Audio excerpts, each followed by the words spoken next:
qui va faire que les gens vont connecter avec nous, c'est quand même lorsqu'ils vont juger que on dispose d'une valeur quelconque, quelque chose qu'on peut leur apprendre, quelque chose qu'on peut leur partager, quelque chose qui va les faire évoluer, un challenge. Donc du coup, si tu vois une personne et elle te semble nullement t'apporter un challenge, nullement t'apporter aucune valeur, tu n'auras aucune envie de passer du temps avec cette personne. Parce que tu vas te dire, la seule chose que je devrais faire, c'est devenir son prof et lui apprendre la vie, et c'est pas ce que tu veux. Parce que tu n'auras rien en retour. Il y a des gars qui vont faire ça, mais ils vont faire ça avec des meufs, mais ils vont se dire, bah je fais ça, mais en retour j'ai du sexe. Enfin, je veux dire, il y aura toujours un équilibre quelque part. Il y aura toujours un échange, sinon le contrat va pas se faire. Je ne veux pas dire qu'une personne isolée n'aura pas l'occasion de développer beaucoup de capacités, mais ce que je veux dire, c'est que ça ne sera pas forcément des capacités dont les autres voudront disposer. Ça ne sera pas forcément des capacités qui fera augmenter ta valeur aux yeux des autres. Donc du coup, le risque avec ça, c'est de ne pas te rendre désirable aux yeux des autres et devenir une sorte de fantôme dont personne ne veut avoir connaissance, une fantôme dont personne n'aura l'utilité de découvrir, et tu vas te sentir juste inutile et juste invisible, et ça pourrait vraiment s'apparenter à quelque chose comme une mort sociale. Et sachant que nous sommes des êtres sociaux, on va se dire que c'est quand même une mort assez douloureuse et très lente.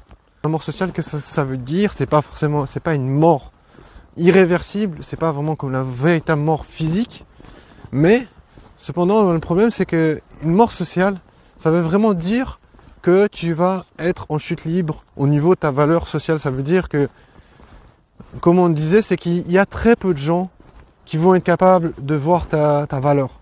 C'est que tu vas carrément être invisible pour une grande partie de la société. Ce qui est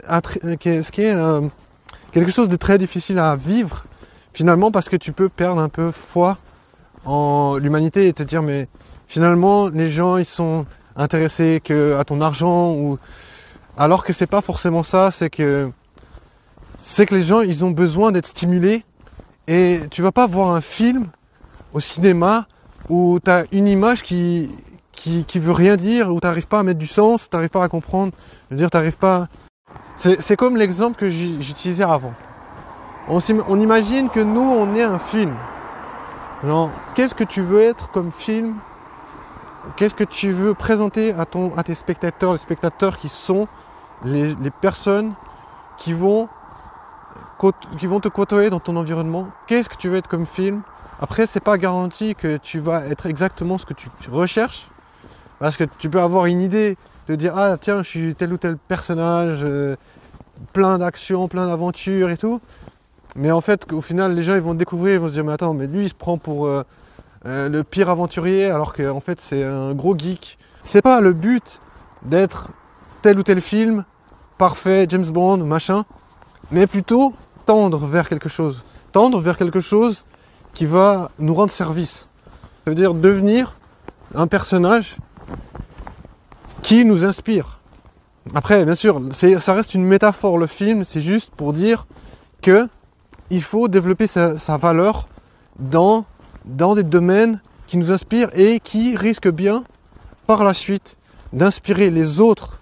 Et c'est là où on est gagnant, quand ça nous inspire nous, et ça risque d'inspirer aussi les autres. D'où le fait de travailler en équipe pour que les gens ils puissent se dire, ah mais attends, là, dans ce domaine-là, t'es putain de fort en fait. Là, dans ce domaine-là, t'as quelque chose à nous apporter. Bien sûr, on peut toujours dire que une femme, elle est belle de naissance, mais après, elle va pouvoir toujours travailler sur des choses. Genre par exemple, si elle va à la salle, elle entretient son physique, elle entretient sa présentation, elle fait attention à ses fréquentations, par exemple. Elle fait attention à sa réputation. Et je veux dire, c'est là qu'on va comprendre qu'une personne, elle va se démener pour maintenir son offre aux yeux de la société la plus haute possible. Pourquoi? Parce que ça va lui permettre d'offrir un maximum de valeur et connecter avec des gens qui ont tout autant, même si ce n'est même plus de valeur à offrir en retour. Donc c'est là qu'on comprend que c'est intéressant, puisque finalement les rapports sociaux restent un échange de valeur. La valeur qu'on a à offrir à la société reste centrale dans la manière de connecter avec les autres. Chacun doit se sentir gagnant dans l'histoire. C'est toujours une histoire de vouloir gagner quelque chose. On ne peut pas se cacher ça parce que ça serait un mensonge